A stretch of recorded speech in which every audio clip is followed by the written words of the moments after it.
오늘 이 아침에 함께 보실 말씀 데살로니가 후서 1장 1절에서 12절까지 말씀입니다. 한 절씩 교독하신 후에 12절은 함께 읽도록 하겠습니다. 바울과 실루아노와 디모데는 하나님 우리 아버지와 주 예수 그리스도 안에 있는 데살로니가에 내 교회에 편지하노니, 하나님 아버지와 주 예수 그리스도로부터 은혜와 평강이 너희에게 있을지어다.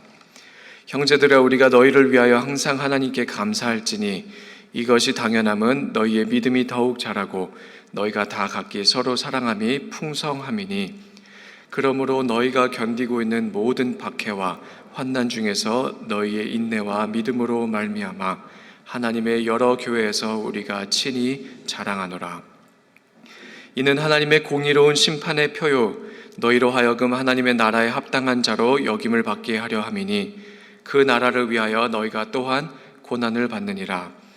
너희로 환난을 받게 하는 자들에게는 환난으로 갚으시고, 환난을 받는 너희에게는 우리와 함께 안식으로 갚으시는 것이 하나님의 공이시니, 주 예수께서 자기의 능력의 천사들과 함께 하늘로부터 불꽃 가운데 나타나실 때에 하나님을 모르는 자들과 우리 주 예수의 복음에 복종하지 않은 자들에게 형벌을 내리시리니, 이런 자들은 주의 얼굴과 그의 힘의 영광을 떠나 영원한 멸망의 형벌을 받으리로다. 그 날에 그가 강림하사 그의 성도들에게서 영광을 받으시고 모든 믿는 자들에게서 놀람을 여깁게 얻으시리니, 이는 이 증거가 너희에게 믿어졌음이니라.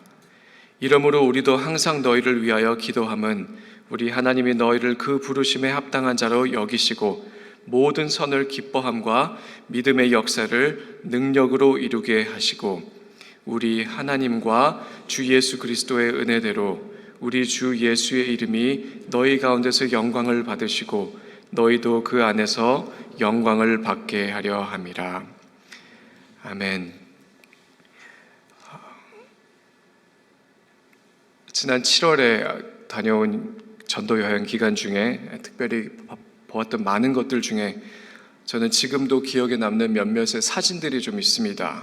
두 그룹의 단체 사진들이었는데, 첫 번째 그룹은 이제 거의 79년이 넘어가죠. 한국의 독립이 일어나기까지 독립운동을 위해 목숨을 다하였던 그분들의 사진을 좀 보게 되었습니다. 두 번째 그룹은 이제 1800년도 말부터 이제 한국의 조선에 들어왔던 그 미국 선교사님들의 사진들을 또한 좀 보게 되었습니다.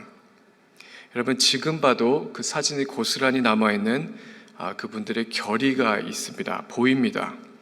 사진을 뚫고 나오는 비범함이 있고, 또 그들의 각오와 의지, 그 불굴의 투지가 지금 그 사진들에 남아있고 그것을 보았던 기억이 납니다. 그래서 그것을 보면서 독립운동이나 그 당시 정말 찢어지게 가난해 나왔던 한국에 오는 그 선교, 모든 것이 목숨을 건 사투였기 때문에 품은 뜻에 합당한 태도가 의지가 있었으리라 생각을 좀 해봅니다. 여러분, 이와 마찬가지로 성경은 믿는 자에게 필요한 부르심에 합당한 삶의 자세와 각오가 있다고 말을 합니다. 두 가지 말씀 오늘 집중해서 볼 텐데, 첫 번째는 하나님의 나라에 합당한 자, 또한 그 부르심에 합당한 자가 있다고 분명히 말을 합니다. 그것이 가장 드러나는 부분 중에 하나가 어디냐면, 이 박해와 환난 중에 인내와 믿음으로써 그것을 보이는 것이죠. 그래서 그것이 성도의 길, 하나님께서 끝까지 이끌고 가시는 견인이 있지만 그것이 우리에게 주어진 부르심에 합당한 삶입니다. 그래서 그 나라를 위하여 너희가 또한 고난을 받느니라. 우리의 십자가를 지고 예수님의 고난에 동참하도록 우리는 부르심을 받았습니다. 그러나 동시에 선을 기뻐함과 믿음의 역사를 능력으로 이루게 하시는 분이 하나님이시죠. 하나님께서는 오늘도 우리와 함께 하시고 그분의 능력이 우리의 삶 가운데 나타나시도록 그 체험되는 역사가 또한 함께 주어집니다. 그래서 늘 말씀 가운데 전하는 것이 이 동전의 양면이죠. 고난이라고 쓰고 영광이라고 읽습니다.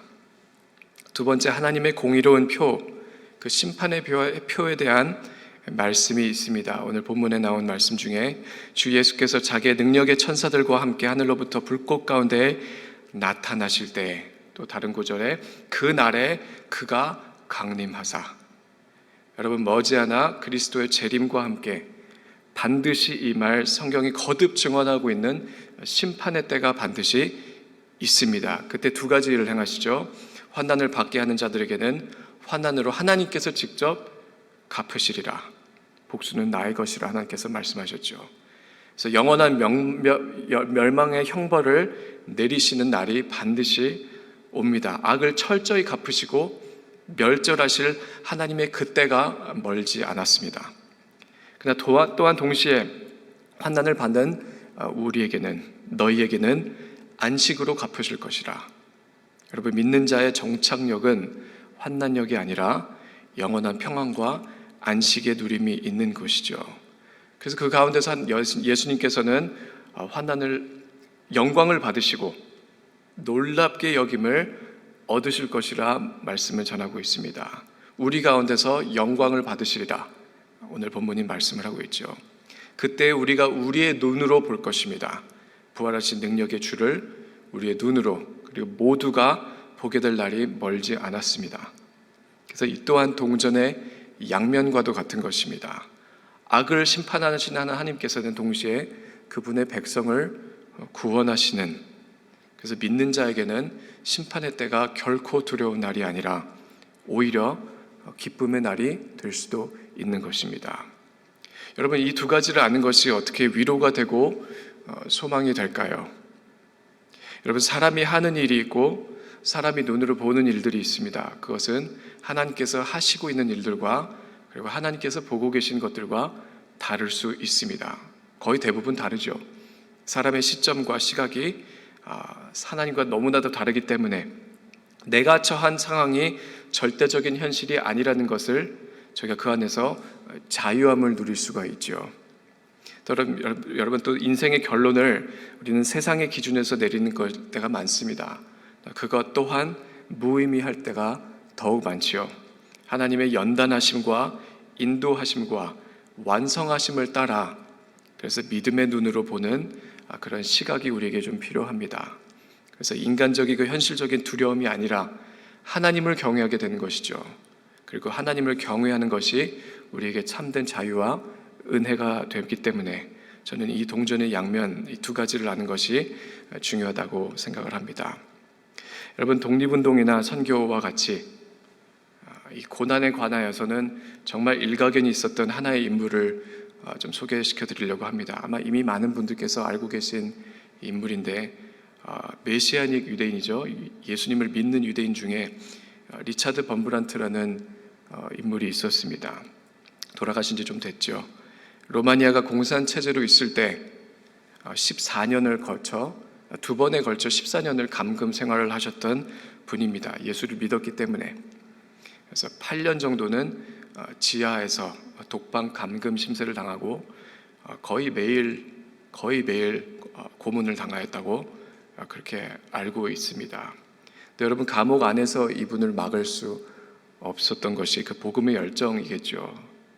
그 부르심 받은 그 합당한 자, 감옥 안에서도 모스 부호를 사용하여서 감금이 되었지만 그를 통해서 옆방에 있는 사람에게 전도를 하고, 또 동료들과 함께 자신을 고문하는 사람들을 위해 기도하고 복음을 전하여 그 중에 몇은 예수님을 믿게 된 사건들이 간증 가운데 지금도 남아 있습니다. 그래서 나중에 감옥에 나와서는 이제 순교자의 소리라는 단체를 설립하고 여러 가지 일들을 하는데, 특별히 하는 것은 이제 복음이 들어가지 못하는 곳에, 그리고 복음으로 인한 핍박이 있는 곳에 그곳들만 찾아가요. 정말 복음을 전하고 또 그곳에 있는 믿는 자들을, 교회들을 위로하는 사역들을 하시다가 이제 하나님의 부르심을 받게 되었죠. 물론 그 여러 가지 선교가 단체가 되다 보면 말들이 나올 수도 있지만, 저는 이분의 삶에서, 또한 이분이 고난 가운데 우리에게 전해주고 있는 한 가지 이야기를 여러분들과 좀 나누려고 합니다. 나중에는 이분이 제일 위대한 로마니아인 5명 중에 꼽히기도 할 정도로 정말 영향력 있는 인물이었는데, 특별히 고난에 관하여서 했던 그분의 그 말씀이 참 위로가 되고 힘이 됩니다. 이 고통과 환난에 관하여 당시 이제 두 번째 체포되기 전에 전하였던 이야기가 책에도 남아 있습니다. 강의 시리즈를 일주일 동안 하시는데 처음에는 50명이 왔다고 해요. 두 번째 날에는 100명이 넘고 마지막 강의 때는 1000명이 넘게 와서 목사님의 강의를 들으러 왔다는 이야기가 있는데, 그때 하셨던 이야기 중에 하나입니다. 여러분, 고난이 여러분을 깜짝 놀라게 하지 마십시오. 자주 묵상하십시오. 그리스도의 덕목을 생각하십시오. 그러면서 이제 억울하게 감옥살이를 하게 된 그 옛날에 초대교회 당시에 황제를 섬기던 의사의 이야기를 했는데, 이분의 이야기와 같습니다. 이제 의사가 한 대답이 있다고 해요.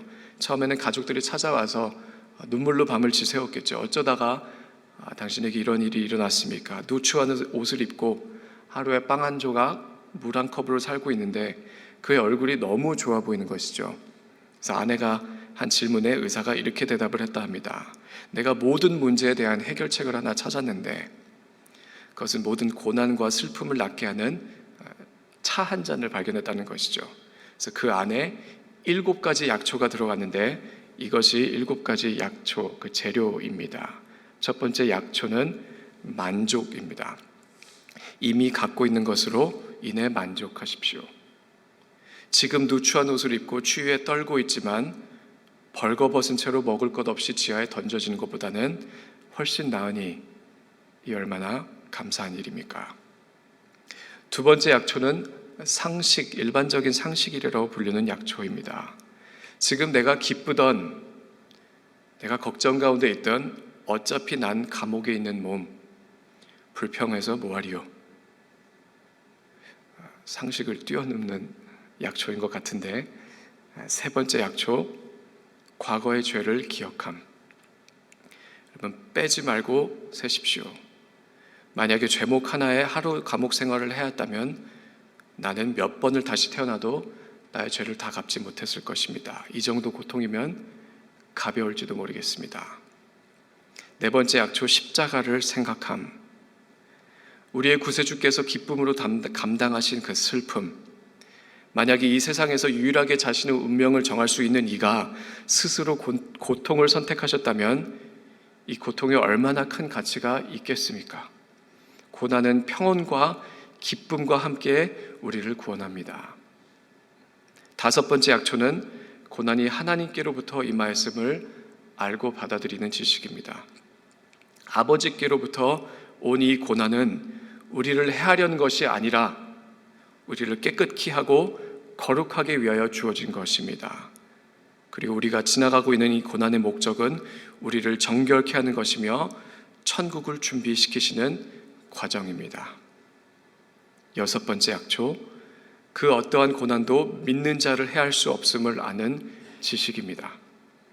여러분, 육신의 만족이 인생의 전부였더라면 고통과 감옥은 인생의 목적의 끝을 가져왔겠지만,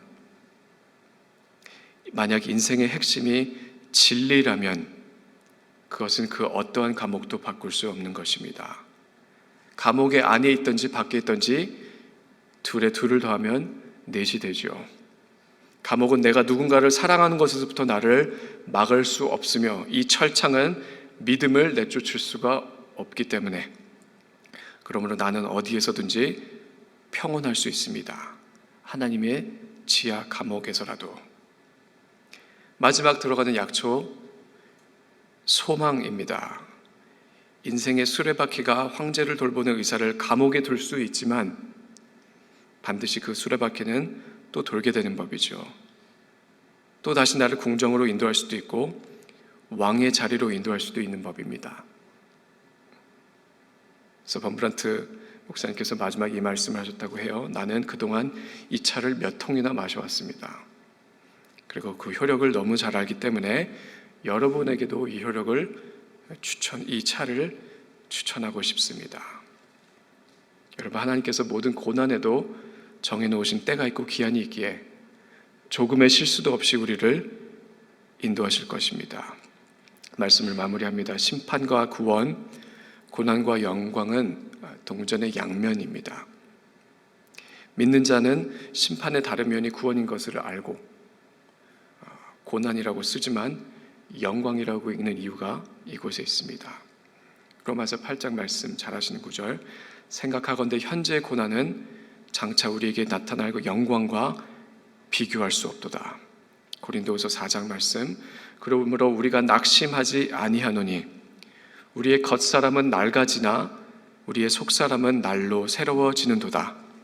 우리가 잠시 받는 환난에 경한 것이 지극히 크고 영원한 영광에 중한 것을 우리에게 이루게 하려니 우리가 주목하는 것은 보이는 것이 아니요 보이지 않는 것이니 보이는 것은 잠깐이요 보이지 않는 것은 영원함이라. 여러분, 하나님께서 우리의 인생을 깎아 내려가실 때는 우리의 눈에는 그 떨어져 나가는 파편들이 보이죠. 하지만 하나님께서는 지금 이 순간에도 빚어가고 계신 그 완성품에 그분의 눈을 두고 계십니다. 그것은 우리의 내면에 있기 때문에 잘 보이지 않을 수도 있지만 하나님의 눈에는 빛이 날 정도로 선명하고 명확하게 보이는 현실입니다. 고난은 칼 같아 보여도 영광을 깎아내는 하나님의 도구인 것을 저희가 오늘 보기를 원합니다. 하나님의 아들도 먼저 골고다를 지나가셨고 그 다음에 하늘에 오르시어 만왕의 왕이 되셨죠. 그래서 우리의 소망이 여기에 있습니다. 하나님께서 태초 전부터 정해놓으신 그 심판의 때가 반드시 오고 하나님께서 평안으로 갚으실 날이 반드시 옵니다. 주의 권능의 날이 멀지 않았습니다. 그리고 동시에 정말 그 영광에 참여하실수록 우리를 오늘도 실수 없이 인도하고 계신 그 하나님의 은혜를 오늘 이 아침에 우리가 시인하고 바라보기를 원합니다. 그래야 하나님의 나라에 합당한 자, 그 부르심에 합당한 자가 되기를 소원합니다. 기도하시겠습니다.